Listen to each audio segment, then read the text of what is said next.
good afternoon, and welcome to our pre-law track advising session. My name is Sherry Obrentz. I'm an Associate Dean in the Office for Undergraduate Education, which is Academic Affairs here at Emory College. And you are all in for a treat today because we're joined by Radia Vance, who's the Director of Pre-Law Advising in our University Career Center. So this is going to work. Radia has a presentation that she'll go through. It's actually already posted in your Emory Essentials reference pages. So you have access to it. You can go back to it. But she'll like to share all of her tips and kind of go into more depth about the slides that she's posted. You also have the opportunity to ask questions in real time, and we can see those. Our producer, Blaze, is also helping us out, so he might call us out the attention of some of the questions too. But we're really excited to have you with us. A few other quick kind of housekeeping announcements. This is just to get you thinking about kind of pre-law, what that means. But you will still need to have your pre-registration advisor appointment, and I'll remind you of that at the end. And you can take all this amazing knowledge that you're going to get from Radia today and apply that to your pre-registration advising appointment. So Radia, I'll let you take it away. All right, thank you so much, Sherry. And thank you all so much for being here with me today. As Sherry mentioned, my name is Radia Vance, and I am the Director of Pre-Law Advising here at Emory. My office is located in the Career Center. And pre-law advising is actually housed under career services here at Emory, and we do that for a very specific reason, which I'll talk to you about in a second. I am also one of the general career counselors here at Emory. That's kind of like part two of my job. So I will also be doing some general career counseling. I may be working with some of you in that regard. Even if you decide pre-law is not for you, it will obviously depend on what your major is, because our career counselors are designated by major here. So what I thought we would cover today are just some basics about pre-law, things I think first-year students should definitely understand about what being pre-law is and what it is not. More importantly, you're going to meet some great people when you get here to Emory. You may have already started connecting with colleagues or peers through social media and things like that, and so you may have met some folks who are doing other tracks or are interested in things like pre-health, and you may be hearing them already talking about all the things they're thinking about. One of the biggest challenges that I find for incoming pre-law students is that they like to compare themselves to other students, and your pathway is different if you're going to be pre-law. So I want to spend a little bit of time today dispelling some myths about what being pre-law is and helping you to decide what's going to be the right pathway for you going forward. So we're going to go through the slides, and then we will address any questions that you may have. And as Sherry said, you have access to this presentation, so feel free to refer back to it at the point in time where you do have your registration, your pre-registration appointments. All right, so let's jump in with pre-law. What exactly does it mean to be pre-law? I like to think of it as the difference between freedom and security. Mm-hmm. I think that's a good way to put it.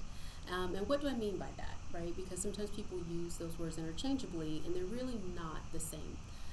Being a pre-law student basically just means that you have an interest in pursuing a legal education at some point in your future.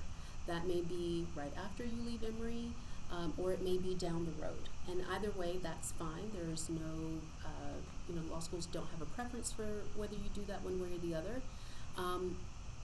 With regard to freedom, what I mean by that is that law schools do not place any specific restrictions on you about the coursework that you need to do while you are a pre-law student or while you are an undergraduate student who is pre-law. They also do not place any restrictions on you about the types of experience that you have to gain. So in that sense, being pre-law is quite different from other types of graduate and professional school education. If you've, again, as you've met people who may be coming into Emory with you, some of them may be pre-health, they may be thinking about business, they may be thinking about other types of graduate school that they already know they would need to go into, and there's a focus already on prerequisite coursework. Law schools do not require any specific academic prerequisite coursework. That's the first thing I want you to understand, because one of the first things you're going to be doing very shortly is registering for classes. And you really do have the freedom to choose whatever coursework you want to take. There's nothing specific that you need to take in terms of best preparing yourself for law school. You're going to have 4 years to work through the academic courses here at Emory, and I'll talk a little bit about how you can still put some structure on your academic pathway if you want to do that. But that's the first myth that I want to dispel up front. There are no specific academic courses that you must take in order to be a pre-law student. It is very much an individual process based on what your interests in the law are.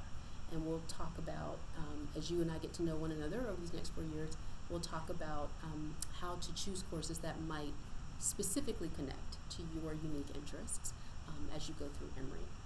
And I'll say, I imagine that you go, great, there are no prerequisites, but really, what are the prerequisites? And I know that you're going to talk about this, because I've also met with many students interested, and they go, that can't be, but it really is that true. It is. It's like I said, law school is very different from, med school, for example, or even someone who might be thinking about a graduate PhD type program in a specific subject matter. If you were looking to do a PhD in psychology, if you're thinking about being a psychologist or something like that, usually those programs will have some type of academic prerequisite. You will have needed to take a certain number of psychology courses to be competitive for those programs. Law school is probably the only graduate and professional school program that does not do that to you. There literally are no academic or specific academic prerequisites. So what then happens when you are trying to think about what courses to take? So what I encourage students to do is, rather than thinking about specific courses, to think about skill acquisition. There are certain skill sets that you will need to do well in law school, and quite honestly, to be a good attorney. And you see them there listed on the screen. Things like critical reasoning and analysis, critical thinking, problem solving, writing, that's a huge one. Writing and the ability to communicate well orally, research skills. Now, those are skill sets, but they're not specific to any academic discipline. When you get here to Emory, you are going to amass those skills in a lot of different subject matters. You could take a history course, you could take a political science course, you could take an English course, and be garnering those different skill sets, right? So I don't want you to feel boxed in. That, I have to be a history major, or this is the big one, political science. Not required if you don't want to be a political science major. You can obtain the skills that you need through a wide variety of disciplines. The American Bar Association, which, if you know anything about the field of law, is the organization, it is the main professional body or professional association for the field of law. They are also the organization that accredits law schools. They do have some recommended skill sets, and that's what I've listed there on the slide for you to see. But again, those skill sets can come from a wide variety of disciplines. So I don't want you to get hung up on the subject matter so much as, am I developing these skills as I move through my 4 years here at Emory? And you can do that in a wide variety of subject matters. I'm looking at this list of skills, and this is what I call the liberal arts skills. Exactly. Liberal arts education is the best possible education you can have for pre-law preparation, in my humble opinion. And I'm also thinking beyond coursework, and I know you'll get to some of the extracurricular things that students can do, but I'm thinking organization and management or public service promotion of justice. Right. These are great ways for students to get involved outside of the classroom too, which is wonderful. So that freedom, I see that really easily there too. Absolutely. I'll just give you an example. So this past academic year, I had 2 seniors, both of whom were applying to top law schools. They had the grades for it, had done very well. Very different majors. One was a political science major because she was actually interested in politics, which is why you should be a political science major, not just because you went to law school. And the other was actually a social science major. She was a history major. Their interests in the law were very different. My history student, she had a particular interest in social justice initiatives and things like that, and that is how she had crafted her 4 years here at Emory. She'd been very involved in social justice initiatives off campus, had done some fellowship programs over the summer related to public service and things like that. The other student who was interested in politics did a more kind of traditional route. She had done some summer internships with elected officials, things like that. Both of them were admitted to top schools. Completely different sets of coursework, completely different extracurricular activities. Their resumes looked very different, but they were both equally competitive for law school. So that's, I think, something that's important for you to keep in mind. You really do have the freedom to craft your 4-year portfolio, both academically and out of the classroom, however you want it, and still be competitive for the best law schools in the country. Okay, so you're going to have this pre-registration appointment shortly, and it's going to be time for you to select classes, right? So what should you be doing? What conversation are you having essentially with your advisor? A few things I would recommend that you do, or where I would say to put your focus in this first semester definitely, and probably for the entirety of the first year, is to concentrate on actually meeting other goals that have nothing to do with pre-law, if that makes any sense. Focus on meeting some academic goals. Get some of your GERs checked off, your general education requirements. You can think about taking some intro courses. If there are some majors that you're already considering, take some intro courses so you can potentially get further down into some of the deeper coursework in those subject areas and decide if that actually is what you want to do for your major. Or just take some classes that are interesting to you. You know, get acclimated here. It always amazes me. Every single year I feel like we get a stronger and stronger class coming into Emory, and I'm blown away by the things that you all have accomplished already just getting here. But I will say this, college is a different ball of wax. And I have over the years had a few situations with students who overestimated their abilities and underestimated the challenge of getting adjusted here, and maybe overdid it a little bit. And then they've got to spend some time recovering from that because they didn't perform as well as they thought they were going to. So I would just say for this first year, and particularly for this first semester, really hone in on getting your hands around being a college student. It's great to be smart, but college is more than being smart. You've got to be a good manager of your time. You've got to be organized. You're dealing with meeting new people and making friendships and living with a person you've not met before, and all of the other sort of soft life issues that can come in and affect your academic health, believe it or not. So just get accustomed. Spend this year getting your hands around this and doing well. That's the only, I would say, goal that you have for this year, is to do as well as you can academically. And then as we get to sophomore year and beyond, we can start speaking more specifically about those kind of check boxes that are specific to the application process. There's nothing that you need to do in the first year except do well academically that is specific to law school. So I don't want you to overwhelm yourself. I love this advice, and for any of you who are just here thinking, well, maybe pre-law, but I don't know, I'm really undecided, all of this advice is perfect for any liberal arts student, whether you're decided or not. Yes. So thank you. Absolutely. I'm taking you on the road with me. This is good. Good. One quick point that I do want to make that's kind of a more specific and tactical thing, because I do get asked this a lot. AP and IB credits do not count for the purposes of law school. So that's not something that you're going to get to, transfer over to the application process. When you apply to law school, whether you do that as a senior or whether you do it sometime after graduation, let's say you decide to take some time to work or do something else first, and then you want to come back to law school at a later time in your life, those credits will not apply to the law school application process. So it will be just an evaluation of your time here at Emory. The only caveat, exception to that, is if you have done dual enrollment while you were in high school.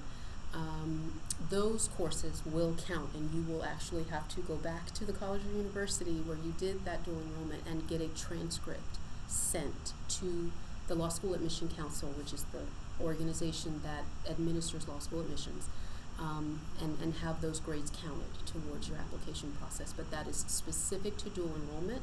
It does not count AP. It does not count IB. So just want to clear that up, because I do get some questions. And about I'll that from say, students. we're saying this on all the track advisings, one of the things you should do, if you do have AP or IB credits, please submit all of your credits, the sooner the better. For AP, they have to come officially from the College Board to Emory's admission, from IB, from your IB certificate to college admission. And if you've done dual enrollment or any previous college work, send those official transcripts to the Office of Admission. There's a follow-up form for them to evaluate. So there's a little note on here that said dual enrollment may not count for Emory, because we have some special rules, but still submit those transcripts just to be evaluated. And what we like to say is if you have credits, even if they're not going to go to law school or graduate school, there's still credits that allow you even more freedom or flexibility while you're here at Emory. So you don't want to delay on those. Absolutely. And speaking of the other tracks, let's say you're a person who is on this webinar and you're like, well, gosh, like Sherry said, I'm thinking about pre-law, but I'm not sure. I'm also maybe pre-health. I'm maybe thinking about a dual degree. I don't know. It's all awesome, because pre-law, like we said earlier, is not restricting you. So let's say you are thinking about potentially a degree or interest in public health, right? Where there might be more specific requirements. That still works with a pre-law pathway. I've had students over the years who were interested in both, and they actually ended up doing dual degrees. When they graduated from Emory and went on to law school, they were doing a JD MPH program. And because law school was not chewing up your undergrad credits with a bunch of prerequisites, they had the space in their undergraduate curriculum to do whatever prereqs they needed to do for the public health program. So I can't stress this enough. The key word with pre-law is freedom. Law schools are not going to tell you what to do. In my view, that's a good thing. That can feel a little nerve-wracking, because I know sometimes students are very accustomed to someone telling them exactly what to do. But one way to think about that is you do have the ability to plan this out exactly the way you want it, and you don't need anybody's approval or permission to make it work. So if you have multiple interests, it will still work if you are considering law as one of those interests. Okay, moving on. This actual application process. As I said earlier, your first year, I don't want you obsessing about this. It's too early.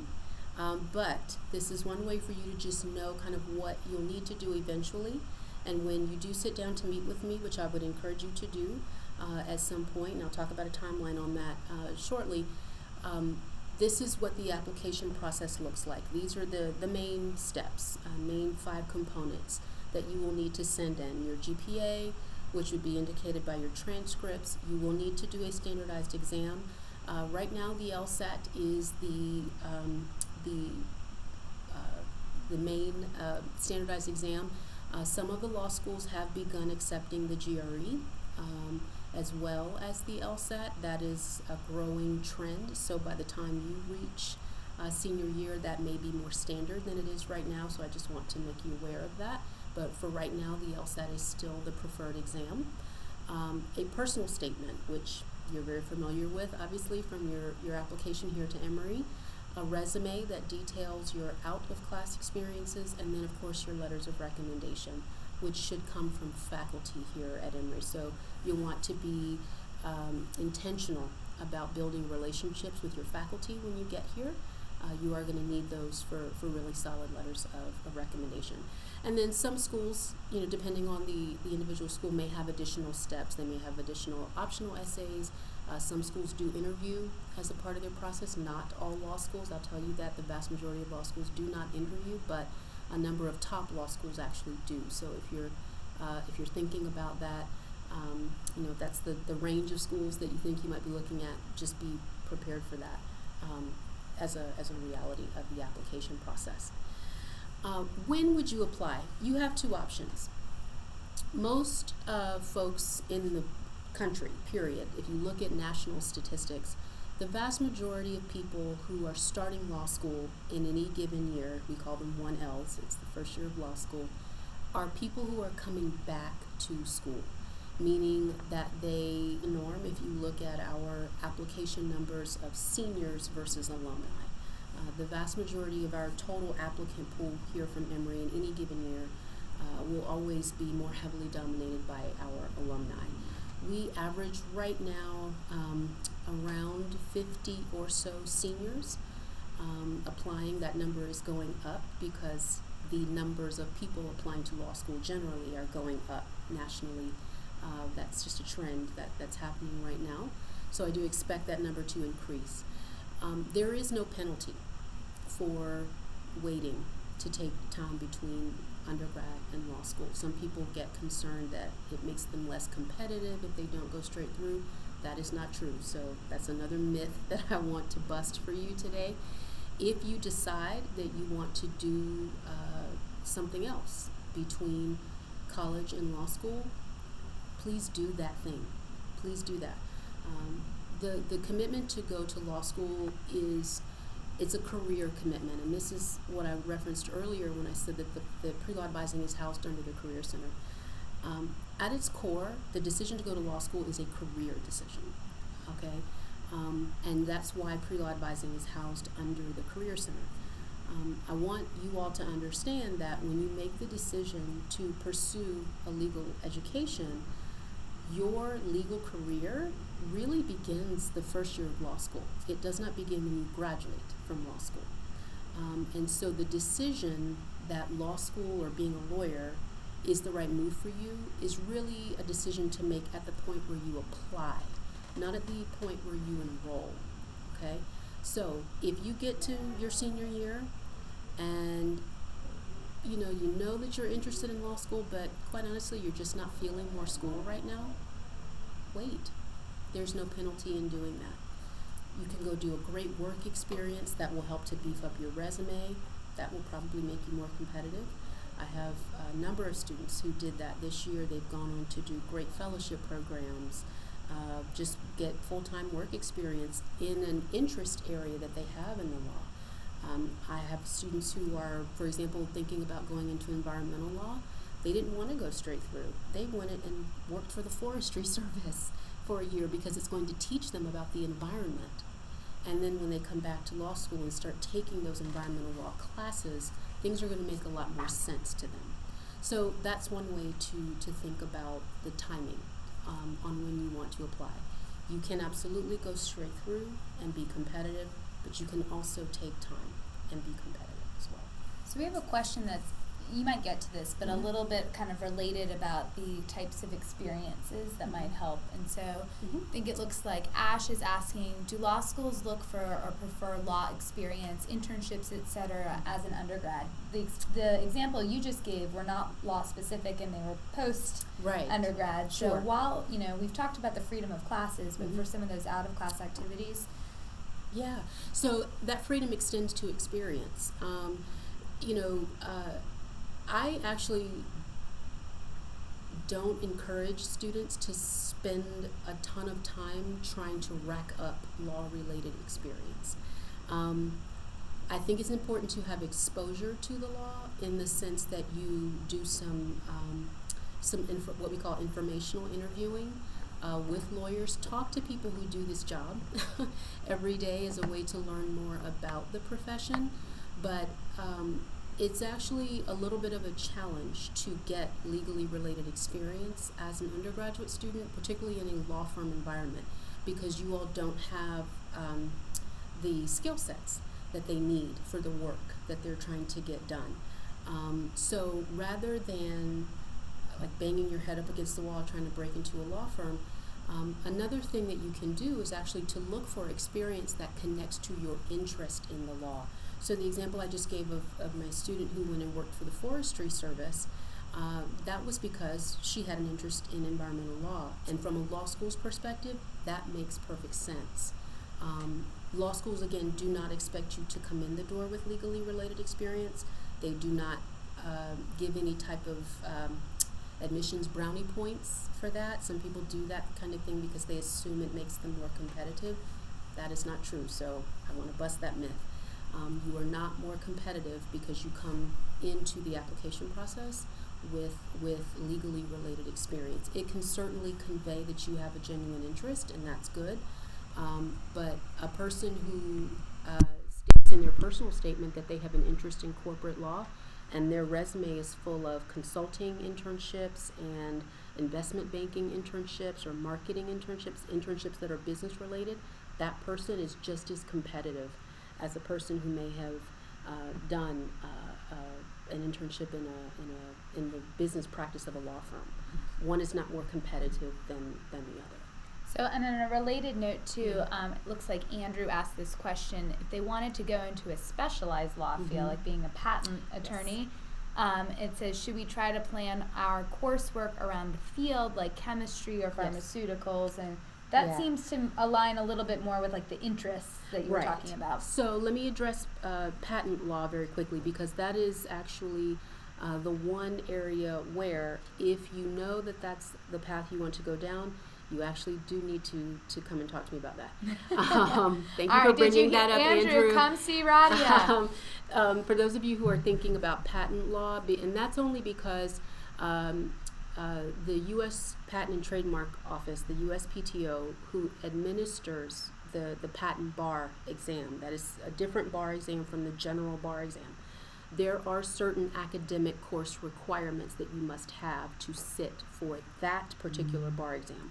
Not for the general bar exam, but for the patent bar, you do have to have certain science related coursework or a science degree in certain fields like chemistry, biology, something like that. You can look that information up. There is a general bulletin online that you can, if you just Google that on the USPTO's website, that will explain how much coursework you would need in each of those areas, but we can talk about that in an appointment. I don't want to bog you all down with that right now, but that's the one exception around coursework. See how smart our Emory students are already? Asking all the right questions up front. Right the question. Okay, so speaking of pre-law advising, when is it available? Well, now that you are admitted students and you're about to be here, you are essentially able to shoot me an email if you have something quick that you want to ask. However, I am going to make a request of you. So the fall, September and October, are very hectic months for me, as you might imagine, because the law school application process opens on September 1st every year. And so your senior compadres will be on my calendar and chewing up my time, which is fair because they're applying and they need my attention. Every fall I do ask that first-year students please refrain from setting up individual appointments with me until November 1st. There's really no reason why you need to be on my calendar before that for an individual appointment. Even if you're interested in the patent bar, Andrew, we can talk about that after that time. There's nothing immediate that you need to do around that area. So I'm going to ask that you all please hold off on scheduling individual one-on-one appointments until that time. In the interim, though, I do have drop-in hours. Those will be on Monday afternoons from 2 p.m. until 4 p.m. And those are exactly what they sound like, drop-ins. You don't need to have an appointment for that. And those are 15 minutes in length, so they're really for quick questions. It's not the time to come in and say you don't know what you want to do with your life or something like that. That might require a full appointment, and that's okay. But we'll wait until November for that. But you can utilize those drop-in hours on Monday afternoons in the interim if you have something that you just feel you really need to know now or want to know now. But the one-on-one appointments, those will be available to you all in November. The other thing you'll want to do is to get registered with my office, because what that does is that puts you on the pre-law listserv, the email listserv, and that is the main communication tool that I use to be in touch with students throughout the year. So even if you don't, feel like you need to come and speak to me right now, you can still be abreast of what's going on. So for example, we will have law schools coming on campus this fall. I actually just scheduled Harvard's visit yesterday. So they will be here this fall. If you want to know when that is, you want to get registered so that when I send that information out through the listserv, you can get that on your calendar and not miss out on important events. To get registered, you would just go to the Pre-Law Advising Office website, which is very simple. It is prelawadvising.emory.edu. On the towards the bottom of that page, you will see two registration links. One says for current students and one says for Emory alumni. Please make sure that you click the link for current students and fill out that form. It's going to ask you some general demographic information as well as some information about your actual interests in the law, and that helps me to know what students are thinking about as pre-laws. And therefore that helps me to better plan programming and things like that. So please make sure you fill that form out completely. Pre-law registration is annual. So when you register this year, that registration will only carry you through the end of this coming school year. At the end of the school year, you will get an email from me saying if you intend to remain pre-law, please re-register. I do that because some students choose not to go to law school. They come off the pre-law pathway, and I'm not interested in spamming you. You get enough email. All that freedom still. I know. I'm here to make your life easy, people. You will not be getting any more emails from me if you don't want them. So if you want to remain on the pre-law listserv, you will have to do that at the end of every year to re-register with my office. So that is that on pre-law advising availability. And we talked about the dates there, so I think I actually just went over 2 slides at one time, so I will skip that. Other expectations, like I said earlier, the schools are not requiring specific academic requirements. They're also not requiring specific experiential, but you do need to do something. So you get to choose what you want to do, but you do need to do something, and you want to show robust academic performance in whatever major you choose and in whatever coursework you take. Again, the school doesn't care whether that major is history or dance. They really don't care. They really don't care. But whatever you do, you need to do well at it. Law school, for better or for worse, is a more numbers-driven admissions process. Your GPA and your performance on the LSAT will be critical to determining where you are competitive. Now, that does not mean that if you don't have a 4.0 and a super high LSAT score that you cannot get admitted to top schools. I see it happen every year where that's not the case. But usually what happens in those circumstances is that students have taken the time to create an amazing qualitative portion of their application, meaning their resume is outstanding. They've done some great experiences. They've got fantastic letters of recommendation. They've written an amazing personal statement. And the school can see that this is a student who might have had some bumps in the road academically, but they've gotten it together, and they've managed to still make an impact in other ways. And they can see that this student is still potentially going to be a star. And they want them to be an alumni of their institution when that happens. So I don't want you to over obsess about the numbers, but do understand that performance is going to be expected, especially if you are looking at top institutions. Another thing that I want to talk about quickly, because for whatever reason, we did run into this a bit this year more than usual. When you're asking to be an attorney, understand that you're going to be an officer of the court, and that's a serious thing. And your character is really important. Your integrity and your ethics are really important, and schools are going to assess that as a part of the application process, okay? When you apply, there is a portion of the application called a character and fitness assessment. They're going to ask you questions about any academic sanctions you've had while here at Emory, any conduct issues that you may have had while here at Emory, as well as things external to Emory, legal issues, or if you've been arrested or things like that. And you have to report that information truthfully. First and foremost, do not lie. Okay, that's really important that you understand the seriousness of that. But as a preventative measure, I just want to encourage you that when you get here to Emory, and then this is not specific to Emory, I think it's true for all college experiences, there will be opportunities for you to be involved in things or be in places that may not always put you in the best situation. I encourage you to use good judgment in the places you go, in the things that you find yourself involved with, and with the people with whom you associate.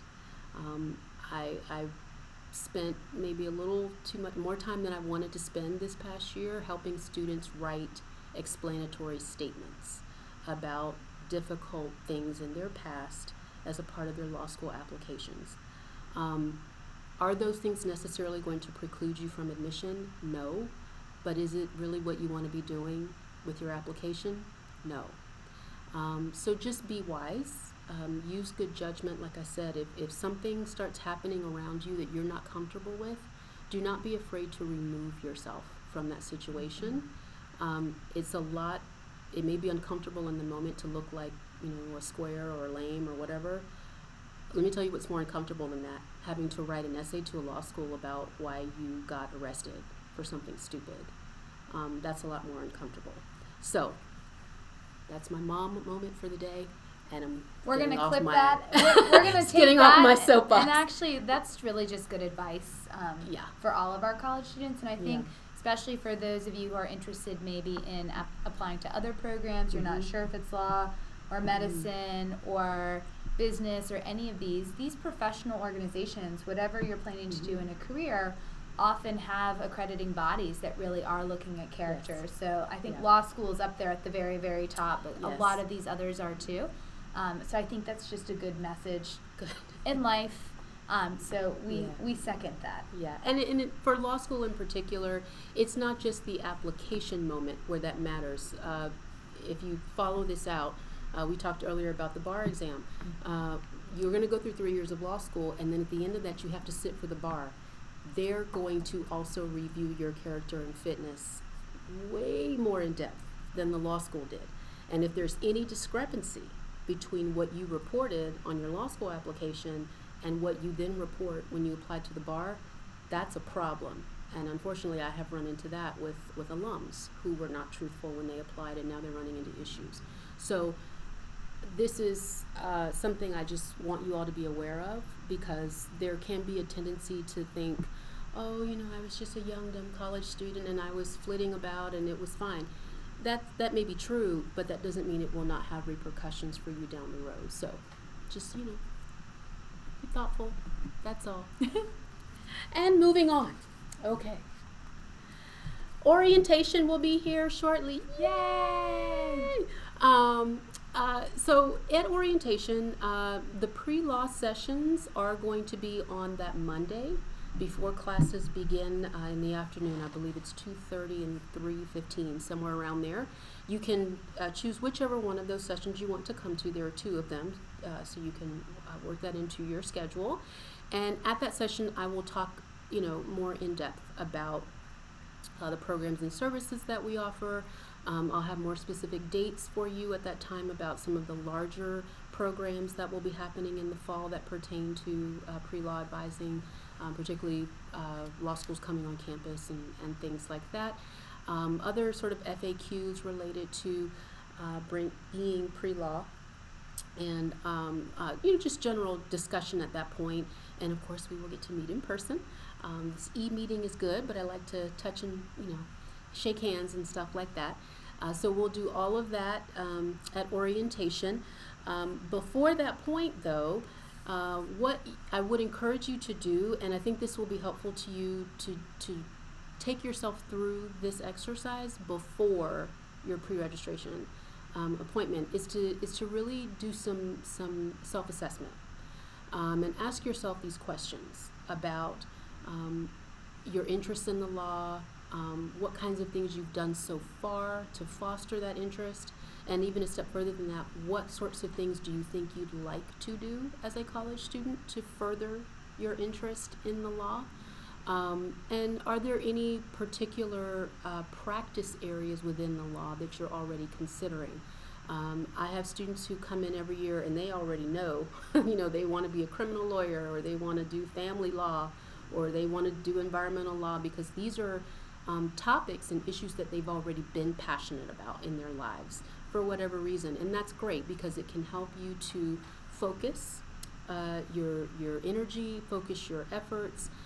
It may actually help you select some courses that may be of interest to you. If you know, for example, you're interested in environmental law, I might take an environmental studies class this semester just to expose yourself to the subject matter, even if it's not a, quote, law-related course. That's less important. It's about building the foundation of knowledge in the subject matter of interest. So that's a great way to get yourself ready and put some type of structure around your pre-law interest before you get to your pre-registration appointments with your advisors. And you can tell that Roddy is an amazing career counselor, because these are all very good kind of ask these questions, and you don't have to know all the answers to it. This is just the starting point. It is. And this is going to evolve for you over time.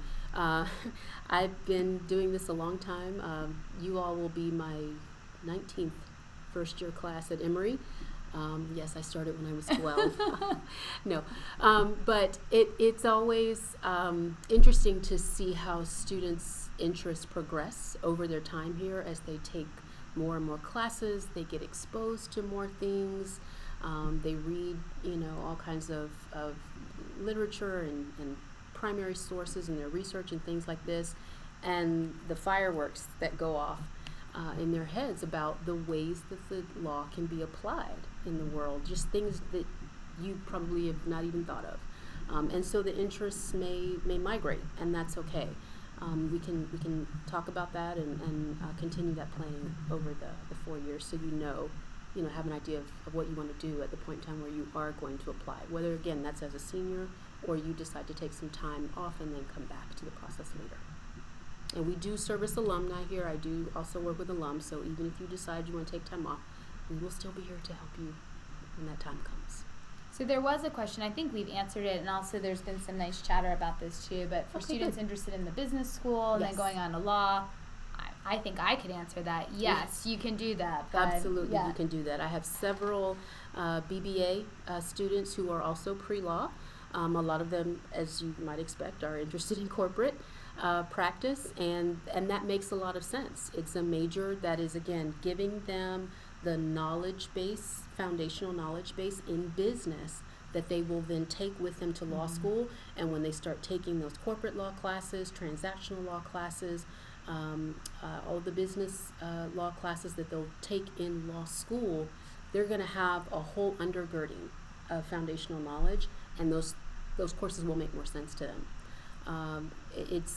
That's, I think, the great benefit of the undergrad education. It's about building the foundational knowledge base. I don't want you worried about taking every blank and law class here at Emory. There are certainly a number of them out there, and they're all fantastic, but I don't want you to be like, oh, I need to take all of these classes because I'm interested in law school or I'm pre-law. That's not what the law school is requiring of you. I would take courses in which you are interested and that are going to build on knowledge bases that matter to you for your interests in the law. So it looks like some people are already filling out their profiles for you on the listserv. Fabulous. But the question came because these are all first-year students Yes. and they're all officially undeclared. So Okay. for the major, should they put undeclared, or if they're thinking about a major, should I Yes. put what they're thinking about? You can do either, because again, like I said, this is annual, so it's not meant to lock you in. If you want to put undeclared there for now, that's perfectly fine. I actually would prefer that you do that, just so I can get a sense of how many students are undeclared versus those who think they might be in a particular major. And then at the end of this school year, if you've selected a major by that point in time, when you do the re-registration for next school year, you can just change that. Yeah.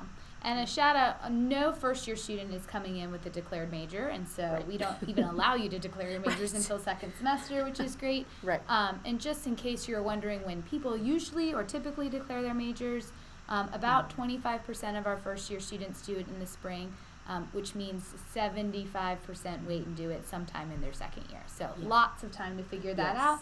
out. We also No do not rush. keep track of changing majors, adding majors, deleting majors, so Yeah. that's fun as well. Yeah. All right, I think we're done with our official presentation, but Okay, are there any awesome. other questions that we have answered, or anyone out in the webosphere who wants to throw something at us? I'm reading this question here, make sure that was something we addressed. Is first year should we put down? Oh, that was from That my was side. that one Okay. question too. Great. The delays, we might see. Yeah, this. we're Okay. waiting. We're waiting for our delay just in case. Yeah. I think we're good. Okay. All right. Well, Radia, thank you so much Thank for you being for here. having me. I Yes. appreciate it. Really, has really been fun. helpful. I'm ready to go to law school now that I don't have to take any prerequisites. But really, we appreciate you. And for those of you who are interested in some of our other track advising, pre-health is tomorrow at noon, and the dual degree with Georgia Tech information session is on Friday at noon. If you had any interest in the business one, it was yesterday, but you can watch that video as well. And all of the track advising PowerPoints are in your Emory Essentials reference pages, so you can look at those at any time. Awesome. But again, thanks for joining us today, and we cannot wait to see you at orientation. So, Enjoy the rest of your summer. bye. Bye.